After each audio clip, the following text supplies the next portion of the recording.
공직선거법 먼저 선거가 소속관계 기타 일반 방청인 여러분께서 지켜주셔야 할 사항을 알려드리겠습니다. 안녕하세요. 드디어 오늘 5월 1일 날 대법원 이재명 후보의 판결 선고 지금 대법원 홈페이지 유튜브 방송을 통해서 지금 듣고 있고요. 어떻게 되는지 궁금합니다. 한번 같이 들어보시죠. 관련하여 말씀드리겠습니다. 중앙선거관리위원장을 겸직하는 그러게요. 바로 그냥 결론을 상고 기각 또는 파기 딱 이렇게 해주면 좋은데 늘 이런 배경 설명이 있기 마련입니다. 끈기를 가지고 들어야 되고요. 저희들 변호사들이 취급하는 이런 법률 문제는 우리 한국 문화와도 관련이 있습니다. 한국 문화가 뭐죠? 숙성시키죠. 된장 또는 김치, 또 밥을 할 때도 뜸을 들입니다. 판결 선고할 때도 성질 급한 사람은 그냥 이거 못 참습니다. 근데 저희들은 이런 좀 문화에 익숙해져야 합니다. 백현동 관련 발언에 대하여 구조, 사용된 어휘, 전체 취지 등에 비추어 공소사실이 두 가지입니다. 그 중에 이제 한 가지 사실에 대해서는 상고 이유가 없다라고 지금 이제 판결문을 낭독하고 있고요. 두 번째는 이제 김문기 씨와 골프를 친 사건에 관련해서 고등법원의 판결에 다소 문제가 있다는 설명을 하고 있습니다. 공정한 선거를 통하여 사실관계에 있어서 1심 법원의 판단과 상소심인 고등법원의 판단이 서로 엇갈렸습니다. 그걸 이제 대법원에서 이제 거기에 대한 언급을 하는 건데요. 항소심인 고등법원에서 판단한 사실관계의 내용이 잘못됐다. 그렇게 많이 지적을 하고 있습니다. 사실은 이 대법원은 법률심이라 그래서 그 하급심인 고등법원에서 사실관계를 잘못 판단했다. 사실 오인이 있다 하더라도 이것은 상고 이유가 되지 않는다. 이렇게 하는 경우가 대부분인데 이번 사건은 워낙 중요하니까 아마 하나하나 이렇게 꼬치꼬치 따져주는 것 같은데 우리가 상고하는 사건도 이렇게 따져주면 얼마나 좋아할까. 중요한 사항에서는 의사실의 발언이라고 판단됩니다. 후보자의 표현의 자유라는 이런 말에 허용될 수가 없습니다. 아예 상고 이유를 이렇게 넓게 받아주면 참 좋겠는데. 김문기 관련 발언 중 김 변호사님. 제외한 나머지 상담 중이라 하더라도 1초만. 지금 대법원 판결 선고 지금 하고 있는데 어떻게 생각하고 있어요? 오늘 어떻게 될 것 같은지? 결정이? 결과? 상고? 대회 출장 기간 중에 김문기가 골프를 치지 않았다는 의미로 해석되고 이는 후보자의 행위에 관한 그런데 지금 분위기는 지금 고등법원 재판관들이 판단했던 언제 어디서 무슨 일이 있었고 언제 무슨 일이 있었던 사실관계 하나하나를 다 뒤집고 있습니다. 지금 대법원에서 이렇게 한 사례를 본 적 있나요? 우리 형사 전문 김수빈 변호사님. 이례적이다. 본 적이 없다. 어쩔 수 없이 영도 지역 상황을 하게 되고 그 과정에서 톡으로부터 직무유기를 문제 삼겠다는 협박까지. 근데 파기 재판을 하려면 대법원에서 양형, 그러니까 형량까지 결정해야 되는데 그런 경우는 주로 이제 유죄인데 대법원에서 무죄로 할 때 파기 재판에서 무죄로 끝내줘야 이 사람이 다시 법정에 오라가라 하는 일이 없으니까 그렇게 하는 것이고, 무죄를 유죄로 할 때는 그러면 이제 유죄 취지로 다시 내려보내서 그 원심인 고등법원에서 형량 부분을 판단할 수 있는 여지를 둬야 되는데 이제 좀 더 두고 봐야겠습니다. 고마워요. 일하세요. 이러한 제2심의 판단에는 그랬죠. 자, 이제 결론 부분이 나오는데요. 고등법원의 무죄 판결이 잘못됐다. 문제가 있다. 이런 내용입니다. 해당한다는 것이 대법원의 다수 의견입니다. 선거법상의 허위사실 공표죄의 범죄 행위가 성립된다라는 내용입니다. 이상의 다수 의견에 대하여는 대법관 이흥구, 대법관 오경무의 반대 의견과 다수 의견에 대한 대법관 서경만, 대법관 신숙희, 2명이 무죄 의견을 냈다는 얘기네요. 이수견, 나머지 분들은 모두 유죄 의견으로. 보충 의견 및 반대 의견에 대한 대법관 유흥구의 보충 의견이 있습니다. 그중 반대 의견의 요지는 다음과 같습니다. 예, 반대 의견의 요지는 생략하겠습니다. 이제 주문을 낭독하겠습니다. 판결 주문이네요.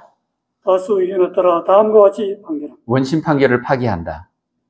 원심 판결을 파기하고 사건을 서울 고등법원에 파기 환송입니다. 끝. 이상으로 오늘 판결 선고를 모두 마치겠습니다. 파기 환송입니다. 예. 서울 고등법원에서 재판이 다시 열릴 텐데요. 아마 그 재판은 뭐 언제 열릴지 알 수 없습니다. 일단 대통령 선거 전에는 안 열릴 것이고요. 대통령 선거 결과에 따라서 만약에 이제 당선되느냐, 당선되지 않느냐에 또 이제 영향이 있겠죠. 만약에 당선되지 않는다면은 자연인 신분이니까 뭐 통상의 예에 따라서 이제 재판 날짜가 지정이 되는데 통상 뭐 한 6개월 정도 이후에 첫 재판이 열리고 이미 이제 대법원에서 지침이 내려졌다고 할까요? 보통 뭐 첫 재판이나 두 번째 재판에 재판을 마치게 될 텐데 만약에 이제 당선돼서 이제 취임해서 대통령 업무를 보게 되면은 이제 고등법원 재판장이다.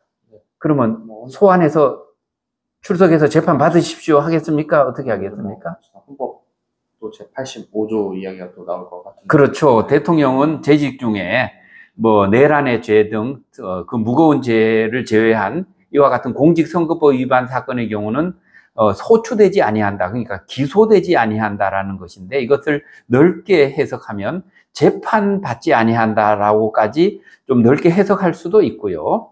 기소만 되지 않고 기소된 이후에 법정에 서야 된다라고 할 수도 있는데 이런 사례가 없기 때문에 뭐 다소 이제 논란의 여지는 있고요. 미국의 경우 트럼프 대통령이 대통령 당선되기 전에 수많은 사건으로 기소가 되었었는데요. 기소를 취소했죠. 공소 취소를 했습니다. 여러분 어떻게 보셨나요? 저는 사실 어제 상고 기각이 되리라 예상했습니다. 다시 이제 어제로 돌아가서 이 건을 되돌아본다 하더라도 대법원에서는 고등법원 또는 지방법원 항소부의 사실관계에 대해서는 뭐 피고인이 상고를 하건 검사가 상고를 하건 적법한 상고 이유로 받아주지 않는 것이 이제까지의 대원칙이었습니다. 대원칙.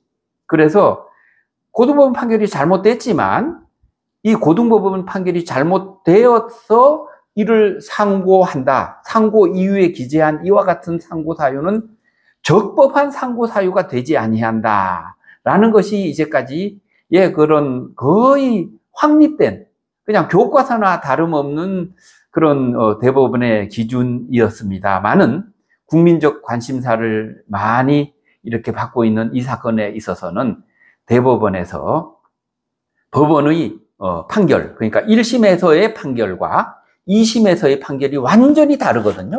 자, 여러분이 이제 재판을 하거나 또는 뭐 국민참여재판에 배심원으로 참여할 수도 있거든요. 뉴스에 본 사건이 가해자와 피해자가 뒤바뀐 경우도 있거든요. 혹시 이런 질문 받은 적 없나요? 의뢰인이 이제 변호사에게 이제 설명합니다. 나 무죄 받아달라고. 그런데 내가 이제 의뢰인하고 얘기 나눈 바에 의하면 이놈이 잘못했어요. 유죄예요.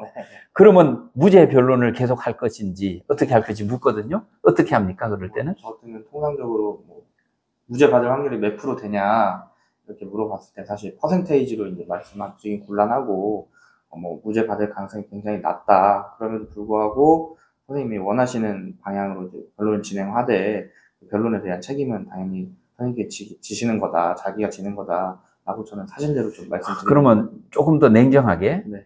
변호사님 양심에 비추어서 네. 이놈이 잘못했고 피해자에게 큰 고통을 줬고 뉘우치지 않고 그렇게 좀 사회적으로 비난받을 인물인데 그럼에도 불구하고 이 놈을 위해서 이놈은 무죄입니다. 억울합니다. 무죄를 선고해 주십시오. 고소인이 허위 고소한 겁니다. 이렇게 할 자신 있나요? 저는 사실 그랬으면 사임을 할 것 같아요. 사임. 네, 네. 그렇죠. 변호사는 변호사님께서 사임하면 어떻게, 좋은데 네, 변호사님께서 어떤 경우는 내 친구 아들이다. 네. 이럴 수 있거든요. 네. 아주 거절할 수 없는 네. 다른 변호사 보고 해달라 그럴 수가 없는 사건들이 있어요. 사실은요. 예. 네. 그런 경우들은 결국은 내 아래층의 변호사에 가건 옆에 있는 변호사를 이제 선택하건 어느 변호사에게도 똑같이 할 수밖에 없거든요. 국선이건 네. 뭐 그럴 경우는 할 수 없이 내가 네. 누가 어느 변호사도 네. 해야 할 역할을 고참 선배로서 네. 도저히 마다할 수 없는 그런 경우가 있습니다. 네. 그러니까 같이 돌 맞아주는 것도 변호사의 역할일 수도 있다 생각합니다. 그렇죠. 어떻게 네. 합니까? 이 사람이 의지할 사람은 변호사뿐이니까. 그래, 내가 구치소에 이제 접견을 가는데 일반 사람들도 마찬가지죠. 구치소 접견 가기 싫어요. 근데 이제 구치소 접견 가서 나오면서 하늘을 쳐다보면서 파란 하늘에 구름을 쳐다보면서 아이고, 이놈 곁에 내가 있지 않으면 누가 있겠나 이런 생각을 하게 됩니다. 여러분, 제가 어제 쇼츠를 통해서 상고 기각을 제가 자신 있게 말씀드렸는데 보기 좋게 제가 틀렸습니다. 뭐 앞으로 틀리건 안 틀리건 저는 이제 제 나름대로 변호사의 길로 갑니다.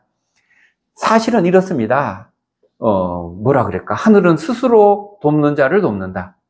하늘이 무너져도 솟아날 구멍이 있다. 과학에도 예외가 있거든요. 의학에도 예외가 있습니다. 재판에도 예외가 있습니다. 모든 사람이 다 당신 진다, 포기해라 하더라도 포기하지 말고 끝까지 한번 가보십시오.